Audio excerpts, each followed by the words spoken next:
तो hello guys, कैसे हैं आप सभी लोग। हाजिर हूँ एक न्यू एपिसोड के साथ बुक ऑफ एसवर के। और जिसने मेरा चैनल अभी तक सब्सक्राइब नहीं किया वो मेरा चैनल सब्सक्राइब कर ले, जी फ्लिक्स ओआई को। चलिए शुक्रिया। तो एपिसोड की स्टार्टिंग में हमारी भांसी होती है जहाँ से लिटिल सांजी अपनी पावर को रिलीज कर रहा होता है और कहता है कि पिताजी ने जो कुछ किया, डैड ने जो कुछ किया, क्या वो सब कुछ सच है। और वो बहुत ज्यादा गुस्से में होता है लिटिल सांजी और अपनी पावर को रिलीज कर रहा होता है। यहाँ पर शैडो किंग कहता है कि नहीं, जो भी जूफेन ने किया वो बिल्कुल भी सच नहीं है, वो सब कुछ झूठ और मन गलत है और वो कहानी है बस साली, और कुछ नहीं है। और जूफेन को ये पता होना ही नहीं चाहिए क्योंकि इतने साल पहले ये सब कुछ क्या हुआ था उसे कैसे पता होगा, वो तो इतने टाइम पहले रजिस्ट्री नहीं कर सकता था दुनिया में। यहाँ पर जूफेन कहता है कि ठीक है, जो कुछ भी मैंने कहा वो सिर्फ एक कहानी थी फिर भी, और ये सब कुछ सच लगता है। क्यों, मैंने सही कहा ना। और जो तुमने वो उस टाइम पर करा था जो हमारे लिटिल सांजी के साथ 10-25 फेस करने के बाद, वो सब कुछ सच लगता है। क्यों, झूठ बोल रहा हूँ क्या मैं? और तुम्हें लिटिल सांजी के गॉडफादर के बारे में कैसे पता चला?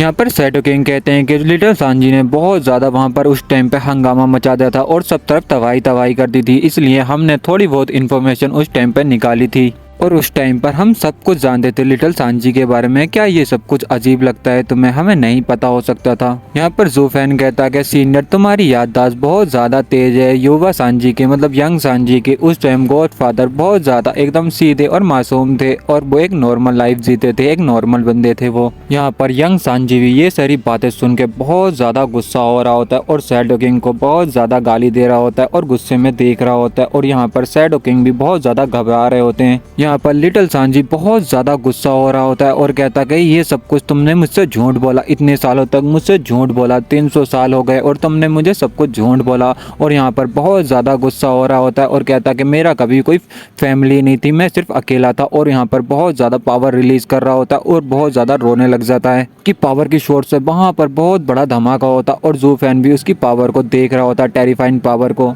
यहाँ पर शैडो किंग कहते हैं कि गुसेंटोन, तुम्हारे गॉडफादर हम में से ही एक थे और वो एम्पियर फैमिली के बहुत ज्यादा वफादार थे, बिल्कुल हमारी तरह। तुम उनके एक गॉड सन हो और तुम्हें भी एम्पियर फैमिली को उनकी तरह प्रोटेक्ट करना चाहिए, तुम्हें भी उन्हें फॉलो करना चाहिए जैसे वो एम्पियर फैमिली को प्रोटेक्ट करते थे और हर वक्त एम्पियर फैमिली के लिए खड़े रहते थे, वैसे तुम्हें भी एम्पियर फैमिली के लिए हर वक्त खड़ा रहना चाहिए। यहाँ पर लिटिल सांजी बहुत ज्यादा चिल्ला के और गुस्से में कह रहा होता है कि चुप रहो, तुम अपनी बकवास बंद रखो। यहाँ पर लिटिल सांजी बहुत ज्यादा गुस्सा हो रहा होता है और उसकी किलिंग की फॉर्म भी एक्टिवेट हो रही होती है और कहता है कि तुम चुप रहो और तुमने मुझे झूठ बोला, 3 सेंचुरी तक मुझसे झूठ बोलते हुए आए हो, तुम्हें मैं छोड़ूंगा नहीं। यहाँ पर लिटिल सांजी अपनी फुल पावर को यूज कर रहा होता है और उनकी तरफ को आगे की तरफ को बढ़ने लग जाता है। यहाँ पर शैडो किंग की भी फटके 4 हो रही होती है और लिटिल सांजी बहुत ज्यादा गुस्सा हो रहा होता है। और जब ये हमारा जूफेन आकर उसको रोक लेता है, कहता है इन सबको छोड़ दो यंग सांजी, ये वर्ल्ड बहुत ज्यादा बड़ा है और इनमें झूठों से और सच को दबा रखे हैं ये वर्ल्ड, और तुम्हारे साथ भी ऐसा ही करा इन्होंने, तुम्हें झूठों से इन्होंने सच को छुपा कर रखा। 3 सेंचुरी में जो भी कुछ हुआ वो सब कुछ झूठ हो सकता है पर बीच में सब कुछ सच है। पर इसका मतलब ये नहीं है कि तुम्हारे गॉडफादर की तुम्हारी बिल्कुल भी चिंता नहीं थी, वो तुमसे बहुत ज्यादा प्यार करते थे, तुम्हारी बहुत ज्यादा परवाह थी उनको। यहाँ पर लिटिल सांजी कहता है कि डैड, तुम्हारा मतलब गॉडफादर से है और मेरे साथ उन्होंने असली बेटे जैसा व्यवहार किया।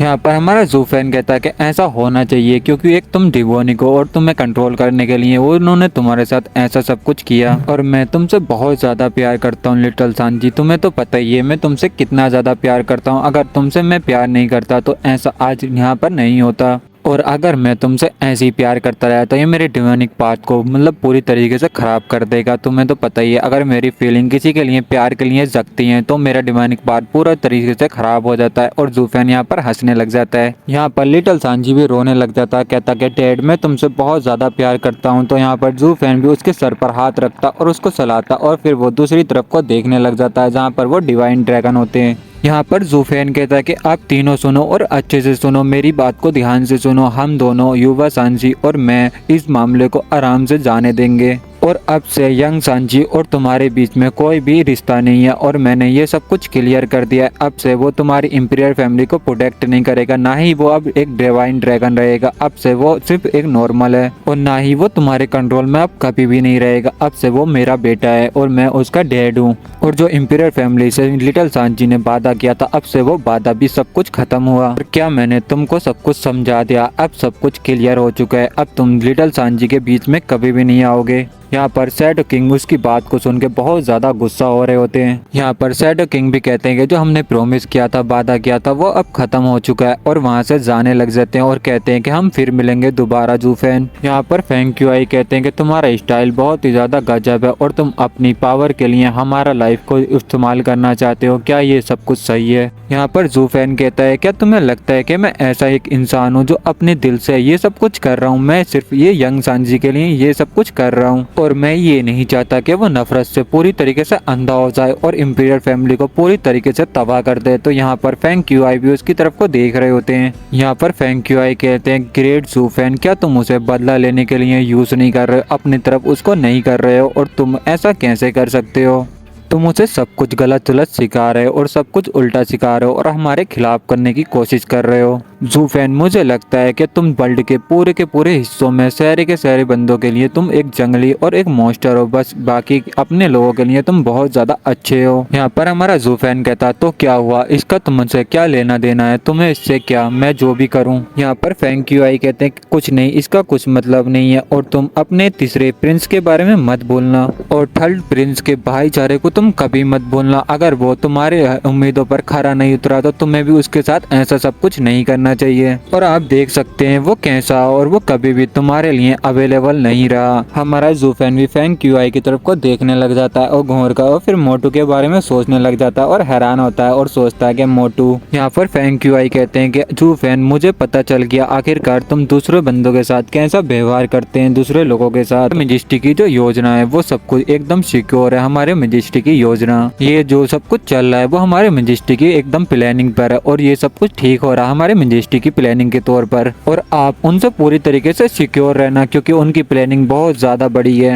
यहाँ पर हमारा जू फैन कहता है तुम एक डिवाइन ड्रैगन हो, फिर भी ये सब कुछ बता गए। यहाँ पर मास्टर फेंग क्यूआई जाते टाइम कहते हैं कि यंग सांजी, हमारा टाइम ज्यादा अच्छा नहीं बीता तुम्हारे साथ, पर तुम्हें एक गॉडफादर ऐसा मिला जो कि बहुत ज्यादा अच्छा है। मैं बहुत दिल से बहुत ज्यादा खुश हूँ कि तुम्हें एक ऐसा गॉडफादर मिला जू फैन, और तुम जू फैन के साथ अपनी लाइफ को अच्छे से जी सकते हो, और जू फैन तुम्हें बहुत अच्छी अच्छी स्किल सिखाएगा, और जू फैन अपने लोगों की बहुत ज्यादा परवाह करता है, और तुम उसके केयर में रहोगे तो वो तुम्हारी भी बहुत ज्यादा परवाह करेगा और तुम्हें अपने ध्यान में रखेगा, तो तुम उससे बहुत ज्यादा सीख पाओगे। और यहाँ पर हमारा जू फैन भी लिटिल सांजी को एकदम लाड कर रहा होता है। यहाँ पर जू फैन कहता है लिटिल सांजी से, अच्छा फिर हमें यहाँ से चले जाना चाहिए, अब यहाँ पर हमारा रुकने का कोई भी मतलब नहीं है, और यहाँ पर ये चैप्टर खत्म होता है और मुझे भी यहाँ पर रुकने का अब कोई भी ज्यादा मतलब नहीं है, तो यहाँ से तुम वीडियो को स्किप कर सकते हो क्योंकि मैं वीडियो को 8 मिनट का करने वाला हूँ।